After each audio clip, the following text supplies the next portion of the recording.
Se vocês não sabiam, o pastor Hélio Maria é tradutor dos livros que vocês já compraram aí, do Roger Walson, né? Contra o Calvinismo e a Teologia Arminiana. Quem tem esse livro? Já levanta a mão. Quem não tem ainda? Está esperando o quê, meu filho? Vá lá comprar esse livro, não é? Não demora não. E ele veio do estado de São Paulo, chegou ontem, vai estar conosco hoje, amanhã está retornando. E nós gostaríamos de, como fizemos aqui com todos os demais palestrantes, aplaudir a Jesus pela vida desse servo de Deus. Seja muito bem-vindo, muito bem-vindo mesmo, em nome de Jesus. Deus abençoe, servo de Deus. Graças a Deus. Os irmãos podem tomar assento, né?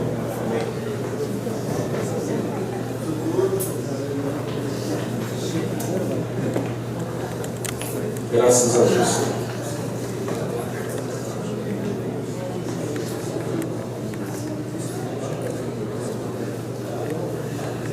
Meus amados irmãos, é uma honra, né, estar aqui juntamente com os irmãos nessa primeira conferência cristã arminiana. Eu dou graças a Deus pelo Instituto, né, Jacó Armínio, que está nascendo bem, graças a Deus. Agradeço também a vida do nosso amigo e irmão Carlos e a todos os irmãos aqui presentes, aqueles que têm de alguma maneira ajudado, né, para que nós nos fortaleçamos cada vez mais no estudo da soteriologia arminiana, que é a nossa herança teológica. Então dou graças a Deus por isso. E a minha palestra da manhã, ela trata da vida e obra do teólogo, pastor e professor Jacó Armínio.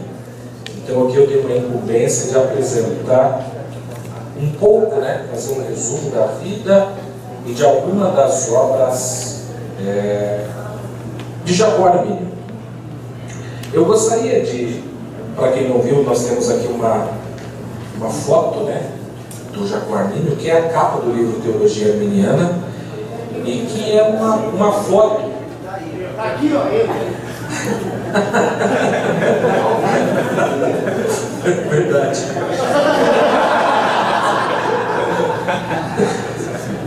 Ele está aqui, né? Eu estou achando que nós vamos ter que fazer também um estudo aqui para tratar, que eu estou achando que tem alguns irmãos que acreditam em reencarnação. Irmãos, brincadeiras à parte, essa foto é uma foto que foi cedida pelo Instituto, né, Remonstrante, que continuou deu continuidade aos estudos voltados para o arminianismo, embora esse instituto na Holanda ele não seja mais confessional e tenha uma postura mais liberal, mas eles possuem muito dos dados biográficos, né, desses grandes homens.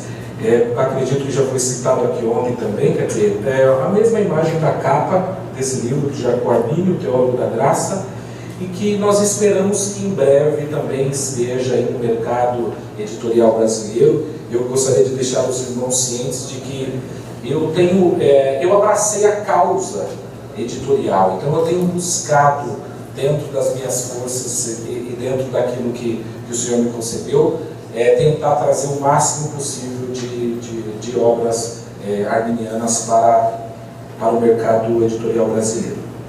E aqui eu quero começar a tratar mostrando que as fontes utilizadas para essa palestra são exatamente esses livros aqui. São duas capas diferentes, de duas edições diferentes, mas a obra é a mesma.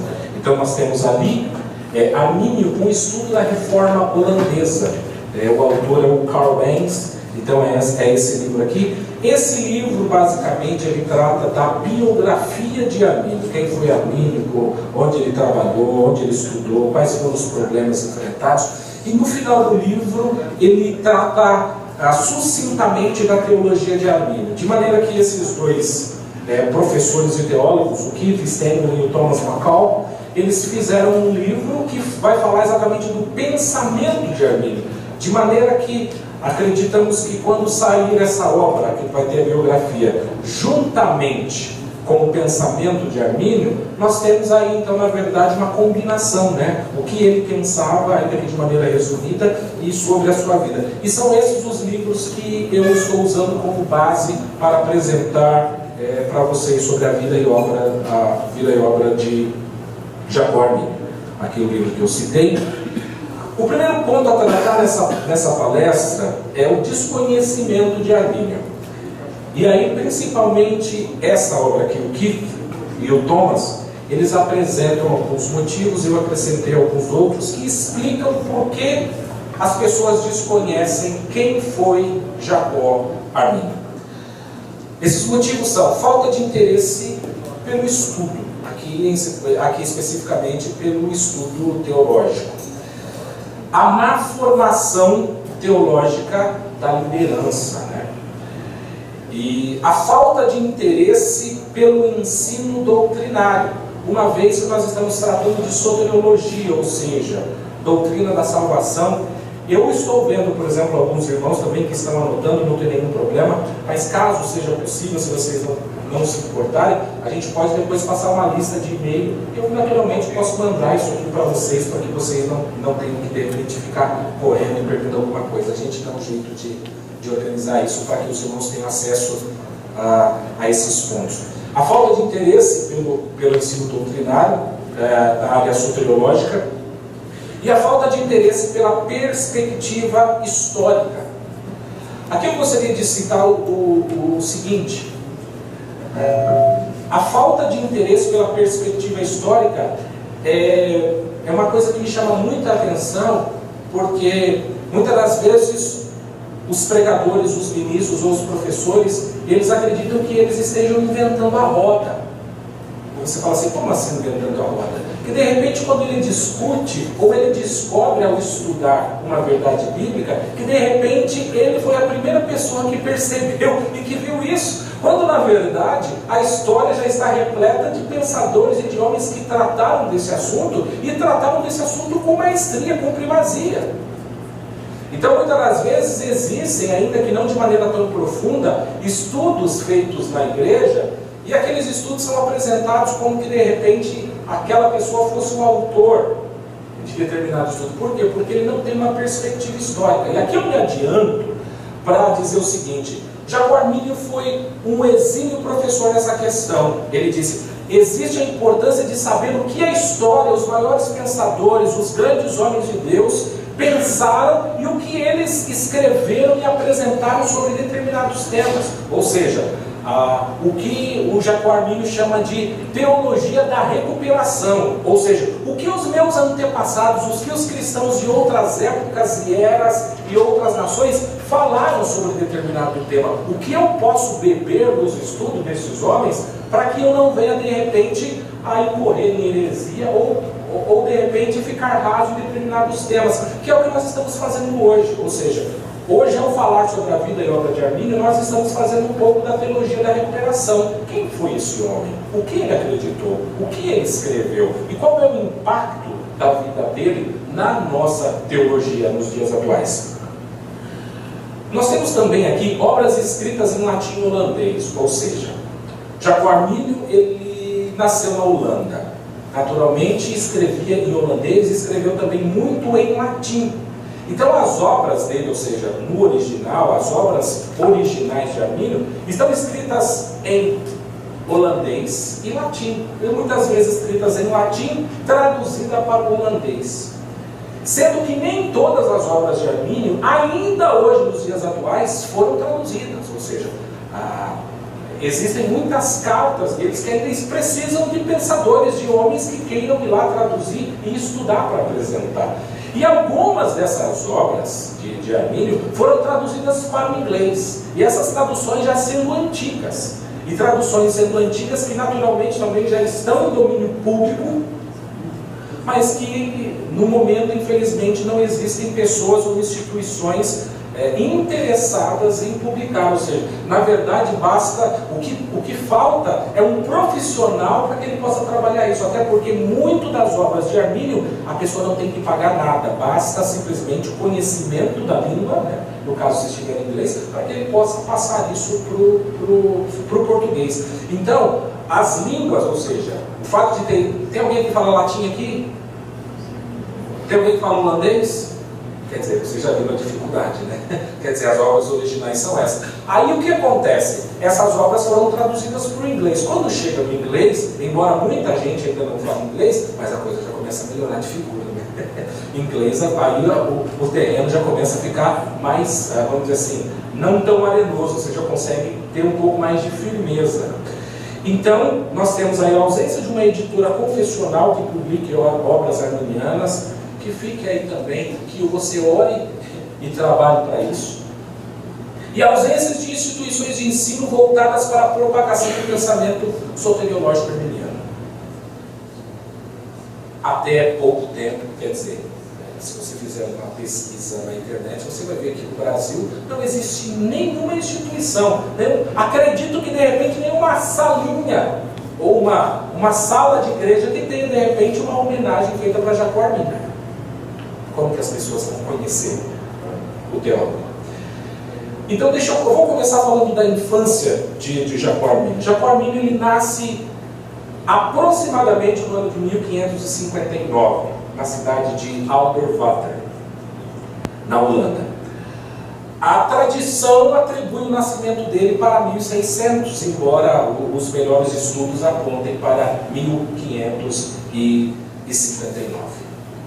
Quando Arminio nasce, nós não temos essa informação detalhada, mas Arminio ele nasce, ou o pai dele morre enquanto ele é muito novo, ou seja, recém-nascido, ou de repente o pai dele morreu antes mesmo dele nascer.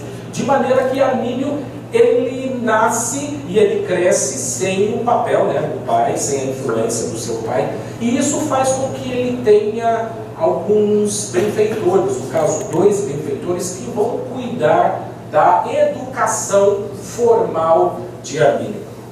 A primeira, essa obra que eu citei para vocês, da biografia de Arminio, que é a principal biografia mais respeitada, ela é extremamente detalhada em informações, muito minuciosa. No final da obra, o Carl Benz ele apresenta que há indícios muito fortes de que esses 2 benfeitores que Arminio veio a ter, que nós vamos falar sobre eles, eram pessoas que ficaram incumbidas, eram na verdade guardiões legais que tinham a incumbência de cuidar da educação de Arminio até que ele atingisse a maioridade. Então, o primeiro benfeitor é Theodor Arminius, ele é um padre, e ele leva Arminio para Utrecht, que é também na Holanda, e lá ele estuda provavelmente na escola São Jerônimo, chamada São Jerônimo. O que ele estuda basicamente nessa escola São Jerônimo? Ele estuda em período integral, que é muito bom, né? Não tinha redes sociais. Fazendo com que ele perdesse tempo, ou seja, informação muito sólida. Ele estuda grego, ele estuda latim, ele estuda hebraico, ele estuda, por exemplo, João Crisóstomo, Basílio de Cesareia, o Credo de Atanásio, Erasmo e etc. E essa formação de Arminio era tão forte porque logo após esses estudos nessa escola São Jerônimo, ele é aceito na universidade, né? Quer dizer, de uma maneira muito clara, e veio a se tornar um dos principais alunos, um aluno muito brilhante. E é nessa escola também existem indícios históricos de que ele tenha conhecido o seu grande amigo, o seu grande fiel amigo, que é o Uitenbogart. Eu não sei se de repente a pronúncia está correta, porque eu não falo holandês, mas o nome dele está aí.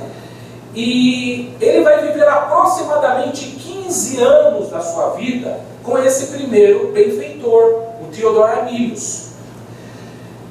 E depois disso, esse benfeitor Theodor Arminius também morre.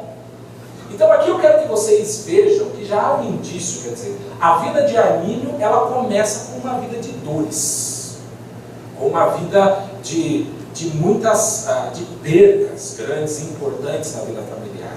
Já o Keith Stenglin, que escreveu o Teólogo da Graça, ele apresenta o seguinte, ele fala: o fato de Armínio começar com uma vida muito difícil, muitos encaram como um prenúncio daquilo que ele enfrentaria também na sua vida no geral. Por quê? Porque ele teve uma vida de muitos problemas e de muito embate, conforme nós vamos ver. E depois ele tem com a morte do Theodor Arminius, ele passa a ser cuidado pelo seu segundo benfeitor, o Rudolfus Snellius, que era um linguista e matemático da Universidade de Marburg. Quando Armínio tem aproximadamente 15 anos, ele toma conhecimento do massacre de Alderwater. Alderwater é a cidade natal de Armínio. E eu preciso aqui voltar um pouco para que vocês entendam um pouquinho, né, bem rapidamente, o contexto histórico. Os Países Baixos, ou a Holanda, eles estavam lutando por uma emancipação. E eles estavam sob o domínio dos espanhóis, e naturalmente espanhóis católicos. E nessa luta, os espanhóis então vão e invadem a cidade de Alderwater, aonde a família de Armínio, ou seja, mãe, irmãos, estavam. E esse massacre, meus amados irmãos, foi um massacre foi algo muito sangrento, foi algo muito difícil. E mais uma das coisas que Armínio veio a enfrentar na sua vida. Eu fiz aqui a tradução de um dos testemunhos oculares, né, do que foi passado, do que aconteceu naquele massacre. Eu gostaria de ler. Não é uma história bonita. Primeiro, os soldados de defesa, ou seja, os que estavam na muralha da cidade de Alderwater, que estavam sobre as muralhas, foram esfaqueados ou receberam tiros. Os que fugiram para a cidade foram perseguidos e mortos. Então o massacre passou a vitimizar também os não combatentes. Mães eram mortas diante de seus filhos, filhos eram mortos na presença de seus pais. Meninas e mulheres eram estupradas diante de seus pais e maridos, e posteriormente todos eram mortos. Nenhuma pessoa em nenhum lugar ficou imune à pilhagem dos invasores. Quando as freiras do convento, aqui um parênteses, naturalmente católicas, os invasores, os combatentes que estavam invadindo a cidade eram católicos. Então esperaria que por eles serem da mesma religião, que de repente eles poupassem as freiras, mas não foi o que aconteceu. Quando as freiras do convento foram descobertas, elas imploraram e advogaram ser católicas romanas fiéis. Os soldados disseram o seguinte: ainda melhor para as vossas almas. Era o que os soldados diziam enquanto as estupravam e as assassinavam. Ou seja, quando aquelas próprias freiras católicas disseram: não, mas nós somos católicas romanas, eles disseram: bom, já que vocês acreditam em Deus e vocês acham que vocês vão para o céu, então nós estamos fazendo um bem para vocês. Então isso aqui é um relato para que vocês possam entender o que foi esse massacre que assolou a cidade de Alderwater. E nesse massacre, Armínio perde a sua mãe, os seus irmãos e as suas irmãs, aos 15 anos. Vocês estão lembrando aí, né? Ele nasceu sem pai, recebeu um benfeitor, né? Um guardião legal, que depois também veio a falecer, e aos 15 anos ele perde toda a sua família imediata, ou seja, agora aos 15 anos ele já não tem pai, ele não tem mãe, ele não tem irmãs e ele não tem irmãos. O relato então diz que Armínio chora por semanas e semanas em virtude do descobrimento.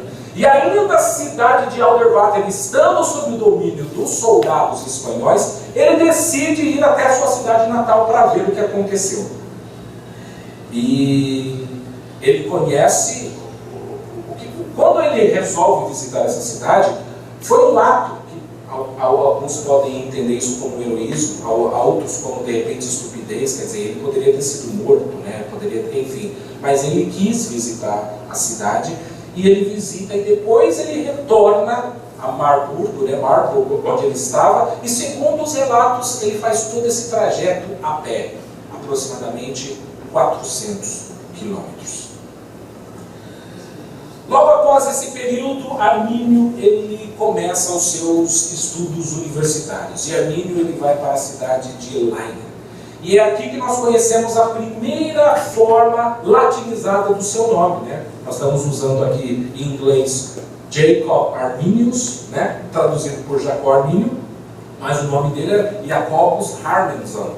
Então, essa era uma tradição que os universitários, os teólogos, os alunos, eles usavam de latinizar o seu nome. E aqui nós temos então a primeira apresentação e uso do seu nome dessa maneira. E Armínio ele é um aluno exemplar. Ele é tratado pelos professores como uma referência entre os seus como alunos, e entre alunos ele também ele é um líder natural, de maneira que algumas pessoas, alguns relatos mostram que quando tinha alguma briga, alguma disputa, algum problema, eles sempre levavam já o Armínio para que ele tratasse e procurasse fazer a reconciliação daquele determinado caso. E Armínio, em Leiden, ele conhece o professor Caspar Jansson Colhais, que era um professor que estava envolvido em um debate com outro professor. E dentre esse debate estava naturalmente a doutrina da predestinação. E Armínio, ele diz fazer parte, estar inserido nessa doutrina que Colhais estava, ou seja, quando nós falamos de Armínio, é porque Armínio leva o nome, mas Armínio também não foi a pessoa que necessariamente compilou tudo isso. Existiram outros pensadores que tinham pensamentos muito iguais aos dele, embora naturalmente isso não fosse chamado de arminianismo. E a igreja de Leiden, na época que Armínio era aluno, quase sofreu um cisma, exatamente em virtude dessas questões. E então é em Leiden também que Armínio entusiasticamente adota a lógica de Pedro Rami, Pierre de la Ramée, o ramismo. E depois disso, depois de passar por um período na Universidade de Leiden, Armínio então ele vai para Genebra, no ano de 1581. E é em Genebra que ele conhece Theodor Beza, que é o sucessor de Calvino. Ele é aluno então de Theodor Beza. E em Genebra surge uma controvérsia com Armínio em razão do ramismo, ou seja, Armínio estuda o ramismo e domina tão bem o ramismo que os alunos passam a procurar Armínio e, embora ele sendo aluno, pedem para que ele lhes dê aula. E isso causa problema com o professor de filosofia da época. Quer dizer, tem um professor que deveria apresentar as vertentes filosóficas da época. E os alunos estão mais interessados em aprender com o aluno do que com o professor. Aí a situação fica complicada, de maneira que Armínio ele acha que é melhor, então, ele sair de Genebra para evitar controvérsias. E aí, então, ele vai para Basileia. E Armínio torna-se também na Basileia, como sempre um excelente aluno, o favorito de Grinaus, que é o deão, o reitor daquela universidade. Ele é professor de literatura sagrada e deão da faculdade de teologia. E essa faculdade ela tinha por tradição de deixar com que os melhores alunos, os alunos de ponta, tivessem espaço para que eles apresentassem, fizessem palestras. E já no período como aluno da universidade, Armínio então começa a expor alguns capítulos, exatamente do livro de Romanos. Exatamente do livro de Romanos, ou seja, como aluno, Armínio então faz as suas primeiras palestras apresentando o livro de Romanos. E aqui mais uma vez nós temos uma figura que mostra como Armínio era bom e profundo nos seus estudos. Embora aluno na Basileia, o reitor da faculdade chega para ele e diz o seguinte: nós, pelos seus estudos, pela sua formação, por tudo que você faz, nós queremos te conferir o título de doutor. E isso aos custos e às despesas da faculdade. E Armínio recusa a titulação de doutor ao dizer o seguinte: eu sou muito novo para isso. Eu acho que eu vou manchar o título de doutor se eu, de repente, com uma idade tão precoce, eu venha fazer isso. Então, embora nós não tenhamos como avaliar as intenções do coração, eu entendo isso como uma postura de humildade da parte de Armínio. Mesmo com toda a profundidade, ele resolve recusar o título de doutor. Armínio, depois da Basileia, ele retorna a Genebra, ou seja, onde ele havia estudado sob os cuidados de Theodor Beza. E é nesse momento que eu vou apresentar algo que vai ser explicado com mais profundidade na segunda palestra, que nós temos aqui que Theodor Beza, calvinista, supralapsário,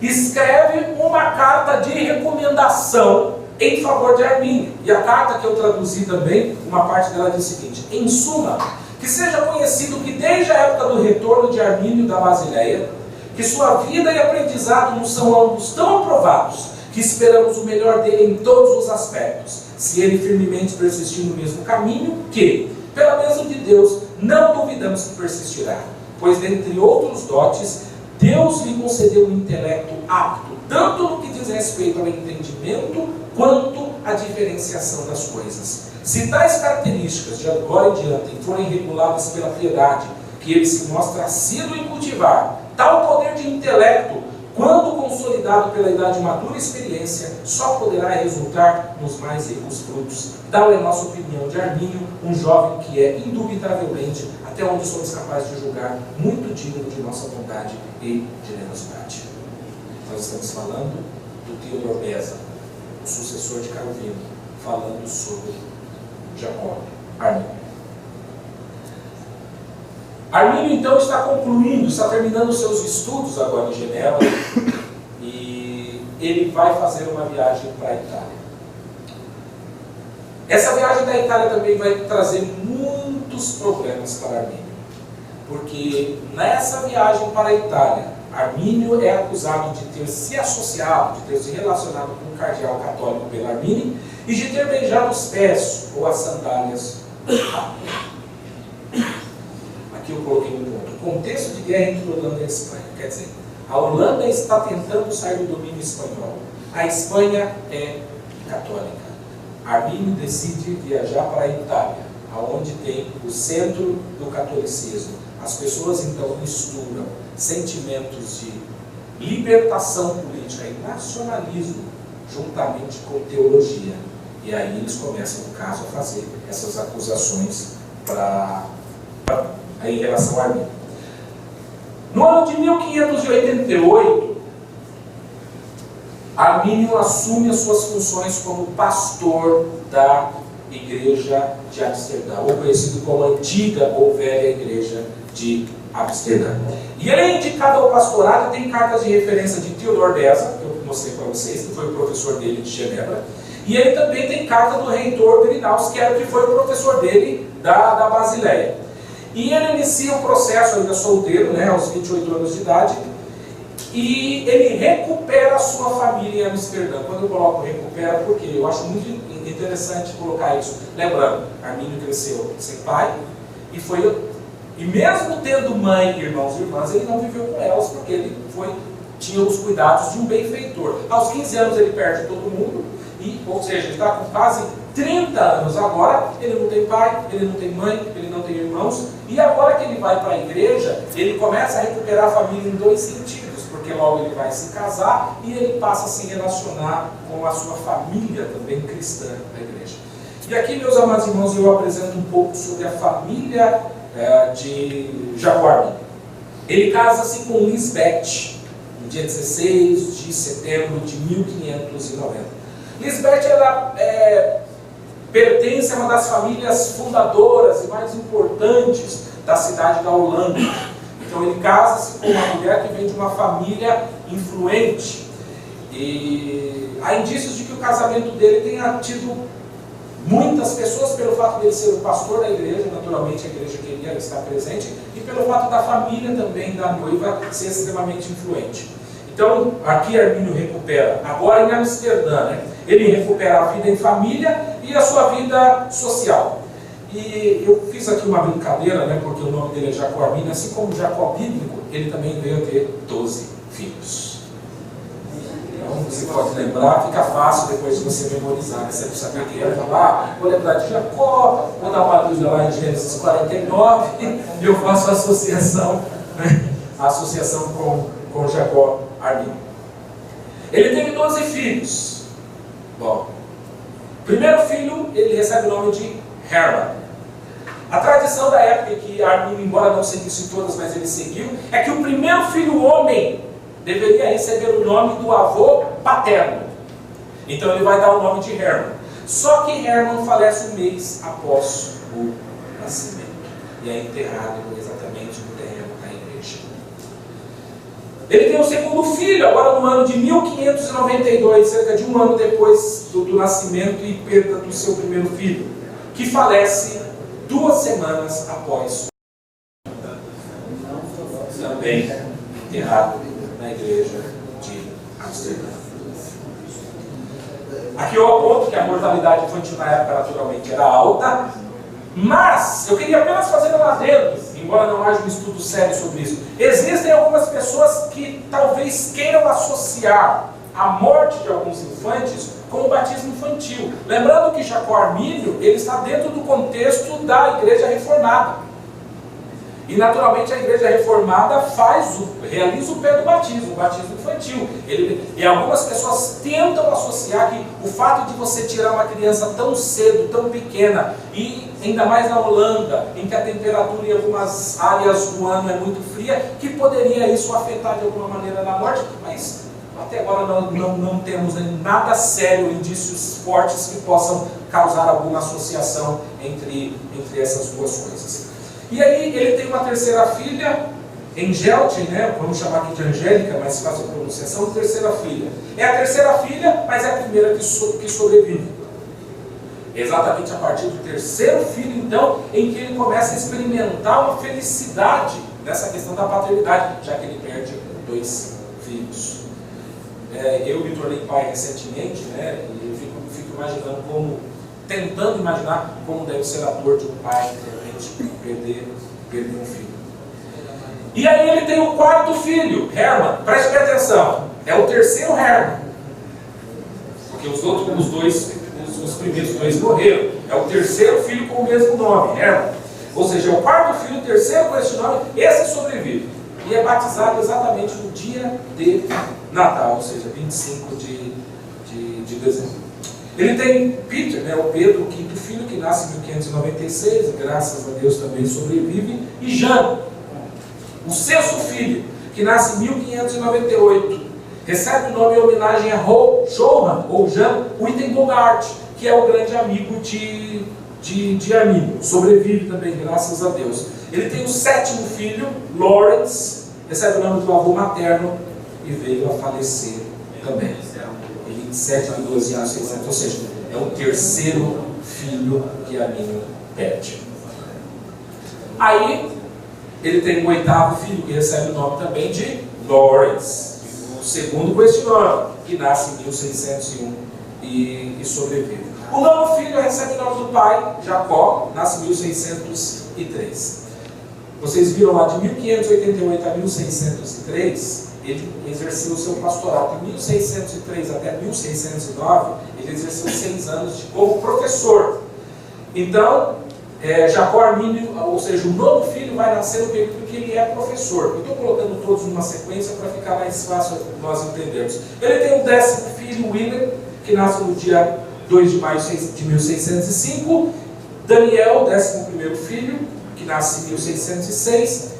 E Gertrudes, assim podemos traduzir, que nasce no dia 12 de setembro de 1608 e a última filha. Lembrando que os últimos filhos de Armínio, vocês estão vendo aqui, então nasceram em 1606 e 1608, assim como Armínio também não viriam conhecer seu pai, já que Armínio vai morrer em 1609. Ele tem 12 filhos, 3 mortos, 9 vivos. 8 filhos nascem quando ele é pastor de Amsterdã, e 4 filhos enquanto ele exercia sua função como pastor. 8 filhos como pastor, 4 filhos como professor online. Armínio, enquanto pastor, ele foi secretário de tesoureiro do presbitério, delegado de Amsterdã no Sínodo da Holanda do Norte, secretário do Sínodo da Holanda em 1597, presidente do Sínodo da Holanda em 1600, e ele sempre recebia tarefas especiais, como por exemplo a cidade de Utrecht teve um problema, e eles foram até Amsterdã para pedir ajuda, mais especificamente para Armínio, ou seja, aquela mesma característica de apaziguador, de reconciliador que ele tinha como aluno, ele continua mantendo isso no seu pastorado. É no pastorado de Armínio que, lembrando que na Basileia ele já tinha feito apresentações em alguns capítulos do livro de Romanos, Armínio vai começar pregando expositivamente exatamente sobre o livro de Romanos. Ou seja, vai vir problema por aí, né? Eu gosto de chamar a atenção, por exemplo, um dos primeiros escritos da obra de Armínio, que é, por exemplo, a exposição do capítulo 7 de Romanos. embora aqui a minha função não é apresentar a exegese disso tudo, a posição dominante na época com Theodor Beza, calvinista supralapsário, era de que Paulo estivesse falando dele mesmo e que aquela fosse uma situação que descrevesse uma pessoa já regenerada. Armínio toma uma posição totalmente diferente, diz que Paulo não está necessariamente falando dele e que ele não é um homem regenerado, ele prega e causa problema. E é interessante que os irmãos naturalmente têm Bíblia de estudo aqui, acredito que os irmãos têm Bíblia de estudo. Alguém aqui tem a Bíblia de estudo pentecostal? Se você abrir, como eu tiver curiosidade, se você olhar a interpretação do capítulo 7 de Romanos, você vai ver que é exatamente a interpretação de Armínio. Mas naturalmente que a Bíblia não vai dizer isso. Mas se você olhar e falar assim, como que a Bíblia de estudo pentecostal entende a exposição do capítulo 7 de Romanos? Você vai ver que está totalmente em consonância com a visão defendida por Armínio. Embora as pessoas e nós ainda não consigamos fazer essa associação. O que eu falo? É a teologia da recuperação. É você saber que na verdade isso nos foi apresentado por outros homens que nós não temos conhecimento sobre eles. E nessa exposição, Armínio estabelece uma relação entre Romanos 7 e Romanos 6, dos versículos 12 a 14.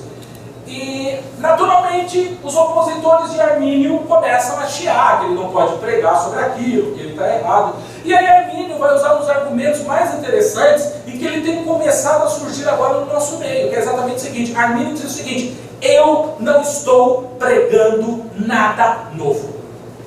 Ninguém me veio a falar aqui que eu estou começando uma nova tradição, que eu estou fazendo. E ele começa a citar, ele fala, Irineu pregou assim, Tertuliano pregou assim, Orígenes pregou isso, Cipriano, Crisóstomo, Jerônimo. Não sou novo. Se tem alguém que está colocando novidade na interpretação, não sou eu. Ou seja, teologia da recuperação. Eu bebi nas fontes históricas e o meu pensamento está totalmente em consonância, em acordo com o que os primeiros pais da igreja ensinaram, pregaram e exporam. Se tem alguém que está apresentando uma visão diferente, essas pessoas são vocês e não sou eu. Ou seja, eu tenho apoio quase que majoritário de todos os primeiros pais da igreja nessa questão. Aí, meus amados irmãos, chegou o capítulo, né, estou pulando aqui, capítulo 9 de Romanos. Toda e qualquer pessoa que conhece um pouco desse debate de calvinismo, arminianismo, ele vai acabar sempre tendo um problema, enfim, com Romanos 9. Vou aqui pedir licença ao Bispo Hildo para fazer comentário sobre ele, quer dizer, ele postou um vídeo sobre a pregação de Romanos 9. A última vez que eu vi tinha mais de 300 comentários na página dele.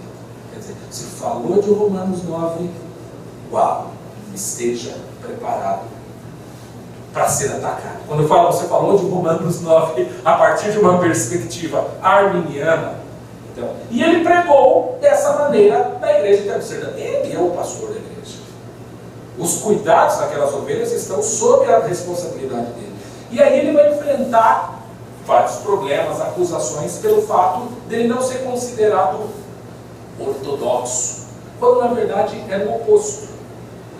Em 1596, Snecanos, ele publicou uma obra chamada Uma Introdução ao 9º capítulo de Romanos. E quando Armínio leu essa publicação, ele ficou contente em saber que os argumentos de Snecanos eram semelhantes aos seus. Snecanos, assim como Colhais, é mais um dos vários armínios antes de Armínio. Essa expressão é usada pelo Karl Benz, o biógrafo, dizendo os armínios antes de Armínio. Ou seja, algumas pessoas, ou várias pessoas, pensaram de maneira igual a Armínio. Então ele fala, Snecanos também estava apresentando uma visão igual a dele, como Colhais tinha uma visão igual a dele. E aqui eu tenho um pouco da exegese, acredito que eu não vou falar sobre o capítulo 9 de Romanos nesse sentido. Não vejo como algo importante fazer a exegese. E eu quero pular um pouco para falar, uma vez que a palestra é sobre vida e obra, então nós temos o seguinte. Armínio escreveu sobre o capítulo 7, naturalmente sobre o capítulo 7 de Romanos, sobre o capítulo 9 de Romanos. E aqui, meus amados irmãos, eu volto ao começo para explicar por que as obras de Armínio são tão desconhecidas. Primeiro, Armínio, ele não tinha intenção de publicar. Ou seja, ele não estava escrevendo com a intenção de publicar. Ele escreve principalmente, primeiro, como uma base daquilo que ele vai ensinar na sua igreja, ou seja, ele não está fazendo algo voltado para a publicação. E Armínio sempre está envolvido numa polêmica. Então sempre falando, Armínio é herege, ele não interpreta o capítulo 7 como a gente. Aí lá vai Armínio escrever, não, eu não sou herege por causa disso. Entrega uma carta, a pessoa responde falando, mas eu não concordei com isso. E ele escreve de novo para a pessoa, mas outro, você deixou de considerar isso. Ou seja, isso que nós chamamos de polemismo. E a área de polemismo, ela não é muito conhecida. E a leitura, às vezes, não é agradável. Por quê? Porque são brigas e embate de ideias. E nem sempre você consegue apresentar e colocar isso de uma maneira que seja didática para o leitor. E isso exige um embasamento teológico grande para que você entenda. Caso contrário, aquilo fica maçante e a pessoa não passa de 2 ou 3 páginas. Ou seja, não tem um atrativo nessa questão das obras de Armínio. Isso também, ou seja, Armínio não escreveu pensando em publicar. E aí ele faz uma conferência, uma obra dele, Conferência Amigável entre Jacó Armínio e Francisco Júnior. Francisco Júnior é um professor da Universidade de Leiden, acerca da predestinação, e ele faz essas conferências através de cartas. Agora o interessante, meus amados irmãos, é que Armínio ele é extremamente preocupado com a unidade da igreja. Embora Armínio tenha uma posição e ele apresente, ele evita ao máximo causar confusão ou problemas. Ou seja, ele escreve cartas, e essas cartas necessariamente não são apresentadas à igreja. Ele fala, esse é um debate entre teólogos e pastores, e que de repente alguns membros não precisam tomar conhecimento, para achar que de repente nós estamos divididos. Ele não tem essa postura de querer mostrar. E ele sempre tenta se reconciliar com essas pessoas. Uma coisa que me chama muito a atenção, e eu acredito que nós, naturalmente como cristãos e como herdeiros daquilo que Jacó Armínio nos deixou como legado, é que Armínio é extremamente conciliador. Ou seja, Armínio é atacado por todos os frontes, mas você não encontra uma palavra de ira ou uma palavra de Jacó Armínio falando algo que não tivesse fundamento. Ou seja, ele é muito cauteloso. Ele não, ainda que ele tenha posições contrárias a algumas pessoas, ele jamais os acusa falsamente e ele evita. Ou seja, o espírito dele como cristão e como pastor é de um exemplo que a gente precisamos até de repente fazer alguma obra ou algo do tipo para mostrar a maneira como Armínio viveu. Ou seja, de uma maneira ilibada, de uma maneira que se você olhar para o comportamento dele, você fala, eu não encontro algo que desabone Armínio como cristão, como pastor, como teólogo. A postura dele é irrepreensível. E é por isso que ele também é vitrine. Ele é sempre muito atacado, né? E William Perkins, que é um professor de Cambridge, se eu não me engano, professor de Cambridge, ele tem o mesmo problema que está começando a acontecer na Holanda, está acontecendo na Inglaterra. William Perkins é um professor calvinista que está escrevendo sobre a predestinação. Naturalmente, Armínio toma conhecimento daquilo e escreve o William Perkins, né, para falar para ele o que ele concorda e o que ele não concorda com a visão de William Perkins. Ou seja, Armínio, meus amados irmãos, ele está começando a ver que ele está cercado de calvinistas. E quando eu falo calvinistas, não é nem calvinista infralapsado. Ele está cercado só de calvinistas supralapsados. Então, ele é basicamente o escudo. Está todo mundo vindo com essa doutrina e eu sou o único ou o grande defensor dessa doutrina. E ele começa a defender a doutrina arminiana em todos os frontes. É contra o professor de Cambridge, é contra o professor de Leiden, é contra todo mundo. Ou seja, eu estou aqui procurando manter o equilíbrio doutrinário. E o Armínio ele escreve essa refutação para o professor Perkins, mas o professor morre antes que ele pudesse enviar essa contestação para esse professor. O Baines, né, o biógrafo de Armínio, ele diz o seguinte: esse exame do panfleto do Dr. Perkins sobre a ordem humana da predestinação talvez seja a mais difícil das obras de Armínio. E como era de se esperar, é a obra que contém os ingredientes mais completos da doutrina da graça de Armínio. É um documento básico e basilar do arminianismo. Nosso problema também não está em português. Precisamos, trabalhar, nos organizar nesse sentido. Armínio ele enfrenta uma praga da peste bubônica que assola principalmente os anos de 1601 e 1602 na Holanda. E aí estima-se que aproximadamente 20 mil vidas se perderam nisso, com uma média de 1.000 vidas por dia. Agora imagine você, e aqui existem vários pastores, que na sua cidade, onde você prega, existe um nível de mortalidade de 1.000 pessoas por dia. Como você exerce o pastorado em uma circunstância como essa? Naturalmente que a praga e as mortes faz com que as igrejas lotem, né?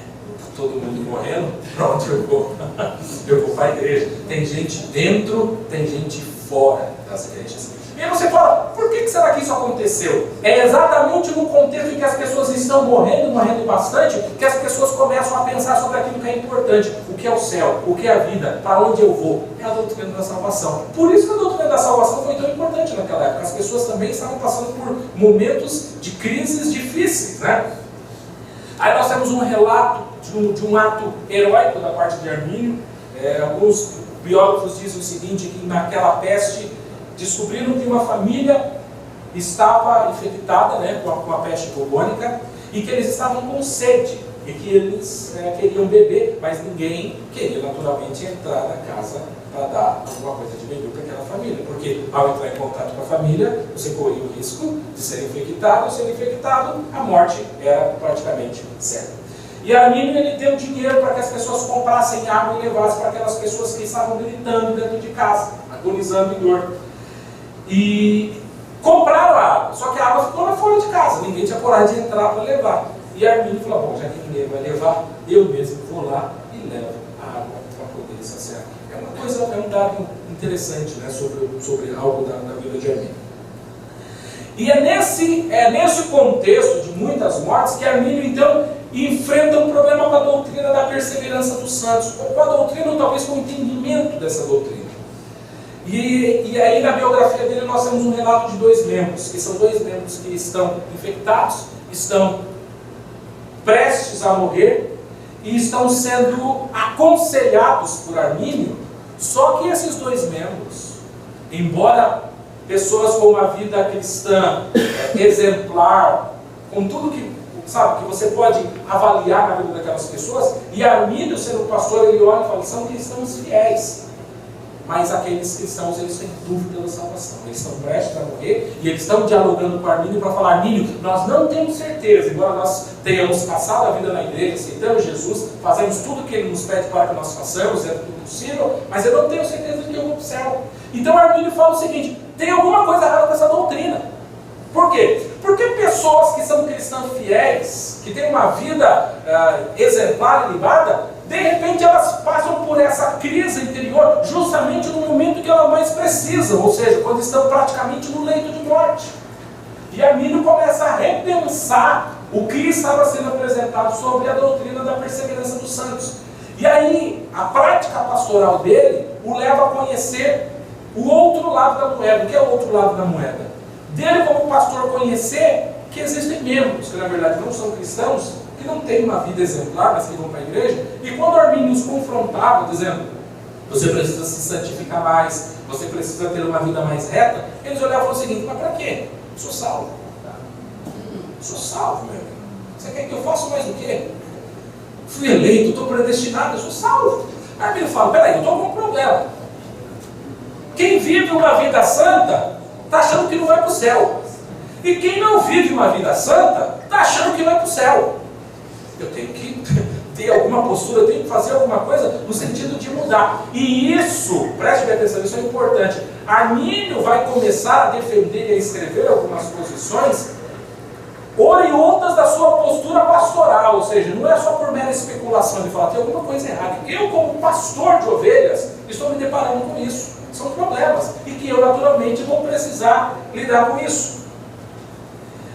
E nessa praga, nessa peste bubônica que assola a cidade de Amsterdã, muitos líderes da igreja são poupados, ou seja, não são muitos os líderes que morrem. E aqui alguns fazem questão de pontuar que, pelo fato dos líderes serem pessoas com mais condições de vida e naturalmente de higiene, eles estavam menos expostos, ou seja, os mais pobres que moravam perto das valas e dos duques, né, onde da Holanda, aonde tinha muito rato, e o rato era o principal transmissor desses vírus, dessas bactérias, eles então eram poupados. Mas isso faz com que em Leiden, aonde Armínio estudou a teologia, 2 professores de teologia, a escola de teologia tinha 3 professores de teologia. 2 desses professores de teologia morrem. E exatamente quando 2 morrem, ou seja, só fica um professor de teologia, que eles falam o seguinte: nós precisamos de professores de teologia. E aí que o nome de Armínio começa a ser apresentado e cogitado para ser um dos professores da Universidade de Leiden. O Lucas Treucautius, né, nascido em 52, professor de teologia em Leiden desde 1587, morreu em agosto de 1602. E Július, outro professor de Leiden, falece no dia 23 de outubro de 1602. Por isso que em 1603 Armínio então é convidado para se tornar professor. Preste bem atenção. A maior parte, ou grande parte das controvérsias da vida de Armínio agora, se já não era complicado no pastorado dele, agora como professor, aí que as coisas vão ficar mais complicadas. E Armínio está consciente disso. Porque Armínio, ele diz o seguinte: eu não acho que eu sou um professor apto para isso. E ele começa a dizer outra coisa. Primeiro, eu vou ter que ir para Leiden. A minha família mora em Amsterdã. Eu não gostaria de ficar longe dos meus familiares. Quer dizer, eu tive praticamente 30 anos da minha vida que eu vivi sem família. Agora eu estou 15 anos como pastor da igreja e eles querem me levar para Leiden. Eu quero ajudar a igreja, mas como eu fico? E os meus relacionamentos, né? E ele diz o seguinte, eu acho muito interessante, eu postei essa frase no nosso grupo, na internet, eu gostaria de citar, essa frase diz o seguinte: há uma santificação pessoal que não pode ser alcançada a não ser pelo homem que sinceramente desempenha os santos ofícios do ministério pastoral. O que ele quer dizer? Eu, como pastor, o pastorado me leva a ter uma vida de santificação que, como professor, necessariamente eu não vou ter. Em termos de vida espiritual, para mim, é melhor eu ser pastor do que eu ser professor. São algumas das objeções de Armínio para que ele não para que ele não assuma o pastorado em Leiden. Hugo Grosso, uma pessoa conhecida, né, nessa época da vida de Armínio, ele era aluno de direito em Leiden, queria que Armínio aceitasse o cargo de professor. O Antônio Tícius, que era professor de teologia em Harvard, também queria Armínio como professor. Mas os professores que estavam em Leiden, eles eram calvinistas supralapsários. E sabiam que Armínio não tinha a mesma visão que eles. Eles começaram naturalmente não apoiar a candidatura de Armínio ao pastorado. Ao professorado, desculpe. Enfim, com todos esses problemas, Armínio é indicado, enfim, ao cargo e ele aceita o cargo. Outra coisa interessante é que Armínio, ele sabe que, como pastor, ele não necessariamente tem que tratar de assuntos polêmicos, mas como professor sim. Ou seja, na igreja, para eu tratar da vida das minhas ovelhas, eu não preciso necessariamente entrar em alguns detalhes da teologia. Por quê? Porque de repente isso não é necessário. Mas como professor, eu não posso me esquivar ou sair disso. Ou seja, eu sei que eu vou ter problemas, porque na hora que for chegar nas áreas em que eu tenho uma visão conflitante ou diferente deles, eu vou expor o que eu penso. E aí, naturalmente, o problema virá. Armínio, então, antes de ser professor, ele precisa passar por um processo, que é pelo menos duplo. Ele precisa ser aceito como doutor, ele precisa ser avaliado, né, numa banca examinadora como um doutor, passar numa tese de doutorado. E ele faz isso, ele é aprovado. E é interessante que agora Comaro, né, que é o professor que está lá, também calvinista supralapsário, e um dos grandes, se não o maior inimigo de Armínio, principalmente no período em que ele exerce o professorado, o Comaro é calvinista supralapsário e ele avaliou o doutorado de Armínio. E é ele quem aprova e diz: olha, esse cara tá bom, hein? Mas depois vem a ter. Ou seja, é interessante você notar que, mesmo em questões, se a gente puder colocar assim, intelectuais, Armínio sempre teve o respeito dos seus opositores. Ou seja, ninguém poderia chegar e falar assim, é um cara qualquer. Não, quer dizer, ele sempre foi extremamente respeitado, em virtude do seu grande nível intelectual e da sua vida cristã. E Armínio ele faz uma disputa que fazia parte do processo de doutorado, para a obtenção do doutorado, com outros mais três professores, e ele fala sobre a natureza de Deus. E aqui eu só gostaria de dar uma pincelada, que já nessa disputa, que era uma prática comum naquela universidade, ele vai dizer o seguinte: a natureza de Deus, Deus conhece pela presciência o que vai acontecer, mas o fato de Deus conhecer por presciência não quer dizer que ele necessariamente determinou. Os professores estavam lá, depois eles vão acusar Armínio, assim, mas o que eu penso foi apresentado até mesmo na minha tese de doutorado que vocês aprovaram. Vocês conseguem entender, quer dizer, o contexto, né? O contexto todo? E aí, em 1604, Gomaro, prestem atenção que eu falei para vocês acerca da vida de Armínio. A Universidade de Leiden tinha o costume de ter debates entre os alunos, e isso também organizado pelos seus professores. Então havia uma escala de que professor queria debater após outro, e essa escala era feita pela faculdade, que dava os temas de cada professor. E tinham dado um tema para Armínio falar. Adivinha qual foi o tema? Predestinação. Armínio vai falar sobre predestinação, e Armínio, embora ele defenda a sua posição, ele é extremamente cuidadoso. Ele não cita Gomaro, ele não cita Beza, ele não cita Calvino. Ele fala, eu vou para a Bíblia, para depois eu falar aqui. E ele vai e defende, ou seja, embora ele defenda a sua posição, ele não ataca nem indiretamente ninguém. Mas eu não sei, né? Nós não temos dados sobre isso, mas Gomaro, não sei o que veio em Gomaro, e o Gomaro, que não era a época dele, resolveu marcar para ele fazer uma disputa sobre predestinação também. Não estava agendado, não fazia parte mas ele resolveu fazer. E nessa disputa, ele vai atacar indiretamente Armínio. Ou seja, a disputa que começa no professorado, começa incitado pelo professor calvinista supralapsado. Sem querer generalizar, parece que esse legado é passado. Porque se você olhar hoje na internet, como os nossos irmãos, porque eu os considero irmãos em Cristo, eles são rápidos em julgar, em acusar, mesmo sem ter provas e sem ter fundamentação. Ou seja, isso já tem uma herança histórica, estamos falando de aproximadamente 400 anos. Gomaro vai e ataca Armínio. E Armínio, naturalmente, como professor, se sente no direito de se defender.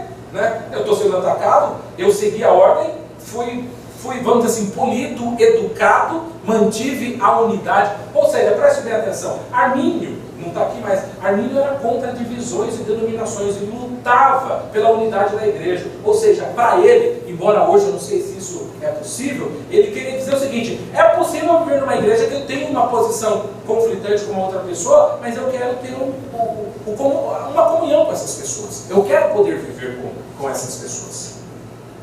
E Armínio, no ano 1605, ou seja, aproximadamente um ano depois de ele ter entrado na faculdade, já que ele entrou em setembro, se não me engano, de 1603, no finalzinho, ele é eleito reitor magnífico da cidade, da universidade. Ele acabou de entrar. Isso prova o quê? Que tanto os alunos como professores o estimavam, o respeitavam. E ele é eleito o reitor. E aí o pastor da cidade de Leiden agora, o Rômius, acusa Armínio de heresia. Esse cara aí é herético. Aí Armínio fala, tudo bem, vou sentar contigo, vamos conversar e vamos tentar esclarecer. Ele vai de boa vontade, conversa com Rômius não encontra nada dele, fala, realmente ele me explicou, não é herege e tal. Aí quando ele vai para casa ele diz o seguinte, mas eu recebi uma resposta da parte de Deus, e embora eu não tenha conseguido provar que Armínio seja herético, Deus está me dizendo que é para eu continuar com a minha opinião de que Armínio é herético, sim.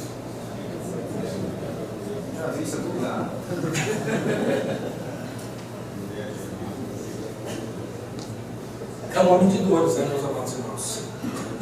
Armínio, se de repente você está achando que o que você está enfrentando é difícil, Basta que olhemos para a vida de Armínio. Armínio é atacado em todos os frontes. Quando ele se torna reitor, então, aí nada que ele faz tem sempre um olheiro, alguém, um aluno vendo o que ele está fazendo. Os biógrafos dizem o seguinte: se Armínio fizesse uso de um teólogo, de um filósofo que não fosse teólogo reformado, ou seja, se ele fosse católico, se ele fosse luterano, e ele fizesse o uso de um argumento por 2 vezes, ele já falava: Armínio passou de lado, ah lá, Armínio virou luterano, ah lá, Armínio virou católico. Ou seja, o simples ato de eu citar um pensador que está fora da minha linha de pensamento, mas não quer dizer que necessariamente naquele assunto ele esteja errado, era o suficiente para que Armínio fosse acusado de heresia e de ter passado para o campo do inimigo. Johannes Narcius é aluno de Armínio e ele é cotado então para ser um dos pastores de Amsterdã. Só que o fato dele ser aluno de Armínio já causa problema. Como que nós vamos indicar um pastor para a principal igreja do país, que é de Amsterdã, sendo que o cara é aluno de Armínio? Se é aluno de Armínio, vamos dizer, é um armininho, né? Melhor, vai dar problema isso. E aí eles vão fazer o inquérito para avaliar a vida desse aluno.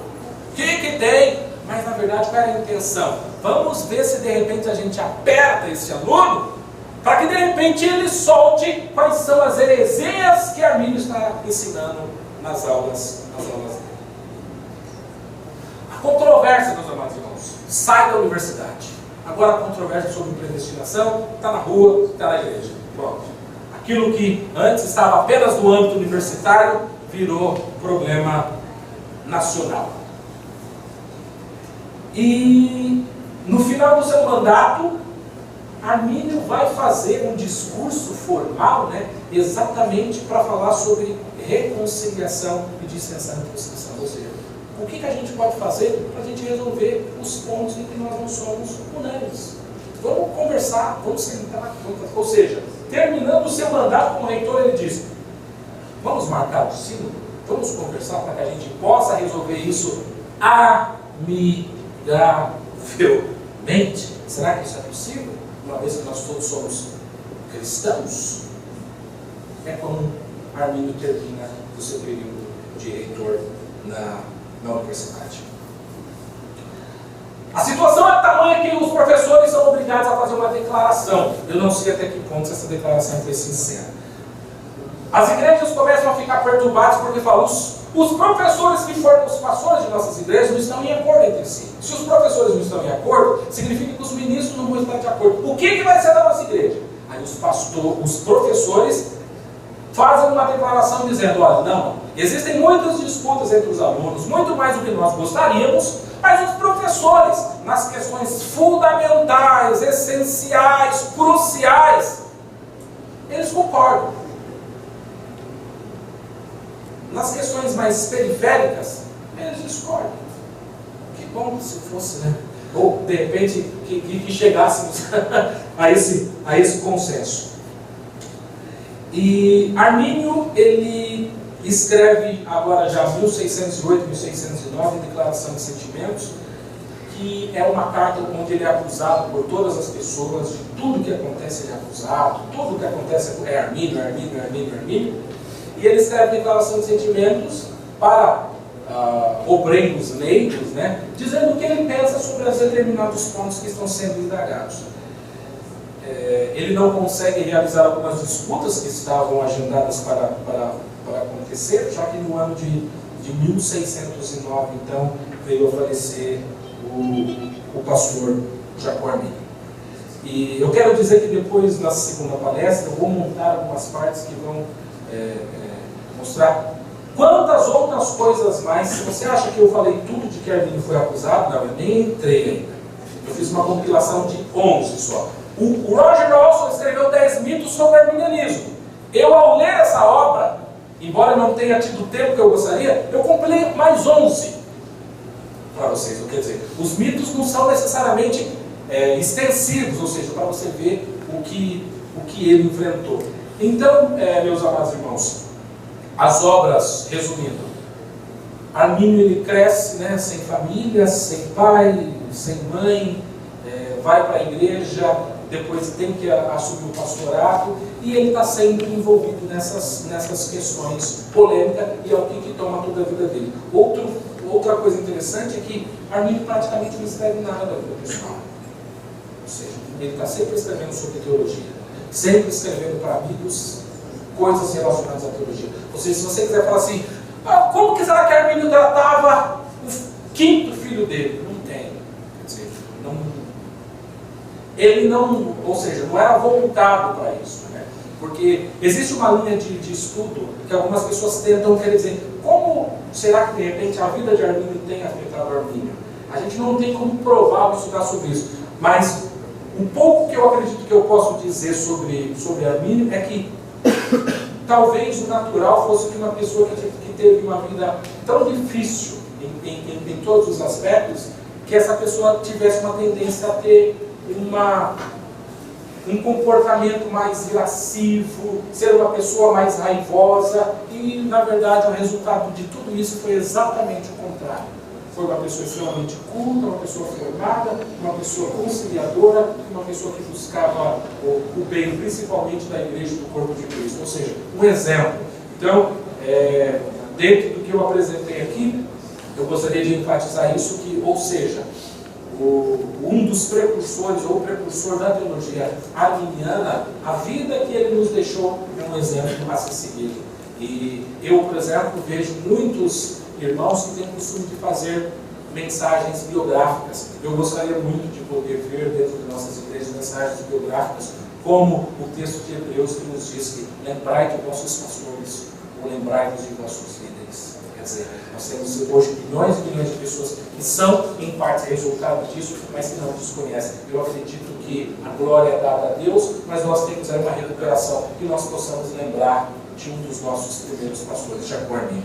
Deus abençoe a todos vocês.